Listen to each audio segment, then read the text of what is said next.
Luxe et éthique font-ils bon ménage? Peut-on entreprendre dans le secteur de la joaillerie tout en étant engagé pour la planète? C'est ce que vous allez voir cette semaine avec notre invité.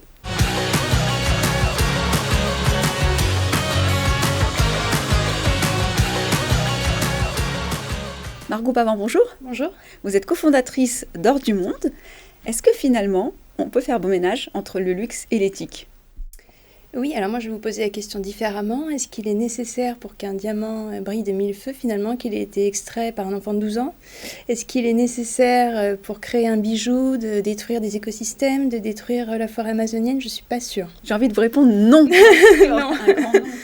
Alors du coup, deux mots sur Hors du Monde et pourquoi cette entreprise tout particulièrement, en sachant que je crois que c'est une histoire familiale, la joaillerie. Absolument. Hors du Monde, c'est une joaillerie éthique. On fabrique tous nos bijoux avec de l'or qui est recyclé, donc c'est de l'or qui a déjà eu son impact environnemental. On source nos diamants et nos pierres précieuses de façon à garantir à ce qu'ils soient extraits de façon responsable et respectueux des droits de l'homme et de l'environnement. Et puis on fabrique tous nos bijoux localement, de façon artisanale, à la main, à Paris dans notre atelier avec des artisans qui ont un savoir-faire incroyable.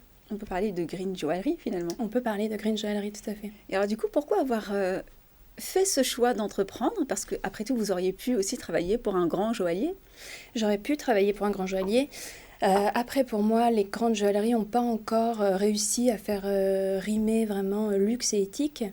Quand l'éthique n'est pas dans l'ADN de la marque dès le départ, c'est difficile finalement de changer ses pratiques et de s'adapter. Pour moi, l'entrepreneuriat, c'était une façon de créer la joaillerie parfaite et de mettre au cœur du projet les valeurs que je voulais et que je veux soutenir, qui sont des valeurs de transparence, d'authenticité, de durabilité. Et comment vous avez été perçue par le secteur, par le métier, quand vous avez débarqué avec vos idées qui peut paraître utopiques? Oui, un peu comme une rigolote parce que j'avais 27 ans, parce que j'étais une femme, parce que j'étais autofinancée, parce que j'avais 5 000 € de capital, donc on m'a un peu rayonnée. Après, aujourd'hui, on génère 2,5 millions de chiffre d'affaires, on est 20 personnes, on a recyclé 200 kilos d'or et on a mis en place une traçabilité du diamant qui est unique et qui nous est enviée et copiée par les plus grands. Donc finalement, la perception des gens n'est pas très pertinente pour juger finalement de la qualité d'un projet ou d'une initiative. En tout cas, c'est une belle réponse que vous leur avez donnée sans forcément le vouloir. Et justement, vous avez un petit peu anticipé une question que je voulais vous demander, c'est comment est appréhendé ce sujet de la traçabilité finalement dans le milieu de la joaillerie? Parce que c'est très compliqué de base. Oui, c'est très compliqué. Mais moi, quand je me suis rendue à Anvers au début du projet, dans la capitale du diamant, donc en Belgique, et que j'ai posé la question à savoir quel était le pays d'origine des pierres qu'on me proposait, on m'a encore rayonné, on s'est pas mal moqué et on m'a dit avec beaucoup de condescendance que c'était une information que je n'obtiendrais jamais et qui n'avait aucun intérêt. 2 ans plus tard, j'ai voyagé à travers le monde, j'ai découvert tous les pays qui étaient finalement producteurs de diamants et j'ai mis en place la première chaîne de traçabilité du diamant et on est aujourd'hui les seuls joailliers en France à donner cette information du pays d'origine de toutes les pierres qu'on propose. Et comment vous expliquez finalement que les grandes joailleries ne soient pas sensibilisées à ces sujets, ne soient pas encore ouvertes à ces sujets? Est-ce que, sans forcément mettre des gens dans des cas, c'est que vous pensez que c'est une vocation juste féminine? Est-ce que les femmes sont un peu plus sensibles à ce que va faire un enfant de 12 ans dans une mine? Est-ce que vous avez une explication à nous donner? Ça, je suis sûre qu'une femme est plus sensible à ce que va faire un enfant de 12 ans dans une mine. Ceci étant dit, je pense que le secteur du luxe et le secteur de la joaillerie est sensible à la demande et aux envies de ses clients. Donc, il y a aujourd'hui une vraie prise de conscience générale qui est palpable. Et donc, ce tournant, tout le monde va le prendre. Et ceux qui ne le prendront pas, je pense, seront dépassés à l'avenir. Comment vous avez passé cette crise sanitaire que nous avons tous vécue? Est-ce que vous avez pu obtenir des aides particulières? Alors oui, donc c'était une période extrêmement anxiogène, mais bon, je pense pour tout le monde. C'était d'autant plus compliqué que donc toutes les projections que j'avais faites se sont avérées inapplicables, qu'on a dû piloter à vue. Et puis que nous, on est dans un secteur, voilà, on n'achète pas sa bague de fiançailles, on n'achète pas son alliance sur Internet. C'est pas possible, c'est une bague qu'on va porter toute sa vie. Bien sûr. Donc on a besoin de recevoir les gens et le lien concret avec les gens, ce lien de confiance, il est vraiment nécessaire. Donc c'était compliqué. Toute l'équipe, finalement, boutique a pu être au chômage partiel. Ça, c'était formidable. On a eu des aides de l'État. Et puis, on avait aussi une équipe qui est très motivée, du coup, en télétravail et qui a permis de garder du lien sur les réseaux, etc. C'était important.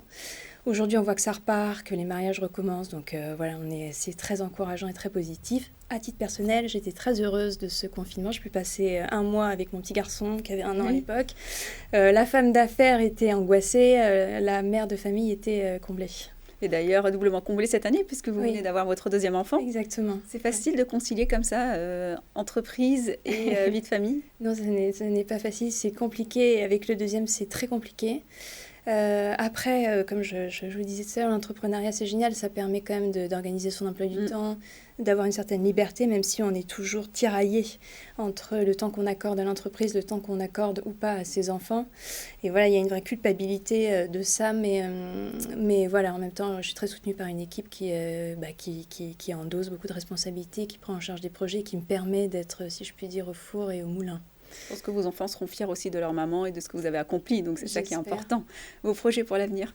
Nos projets, continuer à grandir, continuer à faire grandir notre atelier pour former de plus en plus d'apprentis, pour conserver ce savoir-faire joaillier qui est très précieux. Et puis ouvrir de nouvelles boutiques aussi en France pour offrir l'alternative hors du monde à davantage de gens. Donc vous avez fait un tour du monde. Avec quel pays vous travaillez aujourd'hui? Alors aujourd'hui, on travaille avec le Canada parce que c'est le pays qui a les normes environnementales les plus strictes sur l'extraction.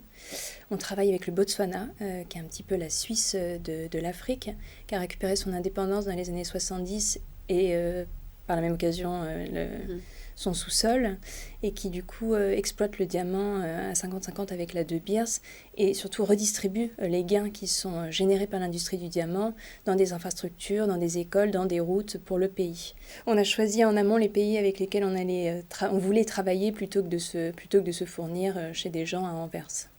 Merci beaucoup pour votre intervention et pour vos initiatives. Je vous remercie. Je serai cliente. Merci beaucoup. Merci à vous de nous avoir suivis. Si vous souhaitez voir ou revoir cette émission, vous pouvez vous rendre sur demain.fr. Et moi, je vous dis bientôt pour de nouvelles interviews.